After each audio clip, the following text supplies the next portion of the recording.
மாதிரி உருமுறேன். ஓ இப்போ புலி மாதிரி உருமுன. இப்போ புலி உருமுன மாதிரி இல்ல, புலி வாந்தி எடுத்த மாதிரி இருந்துச்சு. என்ன கிண்டல் பண்றியா? சரி இப்போ எதுக்கு புலி மாதிரி இப்ப கத்துன? ஏன்னா இன்னைக்கு ஜூலை 29 நேஷனல் டைகர் டேன்றதுனால தான் நான் புலி மாதிரி கத்துனேன். அது மட்டும் இல்லாம நான் டைகரை பத்தி சில இன்ஃபர்மேஷனை சொல்றேன். ஓகே சொல்லு.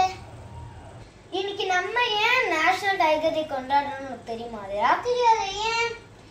ஏன்னா இப்போ டைகரோட இனம் கொஞ்சம் கொஞ்சமா அழிஞ்சிட்டே வருதாமா.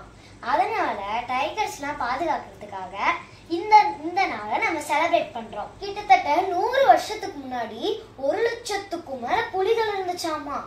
ஆனா இப்ப பார்த்தா 3000ல இருந்து 4000 வரைக்கும் தான் புலிகளே இருக்காமா.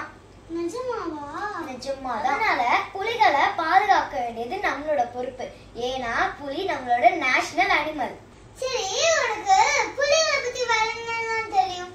சொல்றேன். புலி உருமுனா 3 கிலோமீட்டர் வரைக்கும் கேக்குமாமா. ஓஹோ அப்படியா? இப்ப நீ கத்துனியா அந்த மாதிரியா? நான் நிஜமான புலிய சொல்றேன். நிஜமா புலி உருமுனா 3 கிலோமீட்டர் வரைக்கும் கேக்குமாமா. புலி எத்தனை வருஷம் வாழும்? சொல்றேன். புலி 10ல இருந்து 15 வருஷம் வாழுமா. அதே போல மனிதர்களுக்கெல்லாம் கைரேகை வேற வேற மாதிரி இருக்கும்ல, அதே மாதிரி புலிக்கு உடம்புல இருக்க கோர் எல்லாமே ஒவ்வொரு புலிக்கும் வேற வேற மாதிரி இருக்குமா. இது மட்டும் இல்லாம புலி 65 கிலோமீட்டர் ஸ்பீட்ல ஓடுமா. பரவாயில்ல தீதி, புலிகளை பத்தி இவ்வளவு இன்ஃபர்மேஷன் வச்சுக்க. ஓகே ஃப்ரெண்ட்ஸ், அதே மாதிரி இன்னொரு இன்ஃபர்மேட்டிவான வீடியோல சந்திக்கலாம். அது வரைக்கும் உங்ககிட்ட இருந்து விடைபெறுவது நான் தீப்திகா.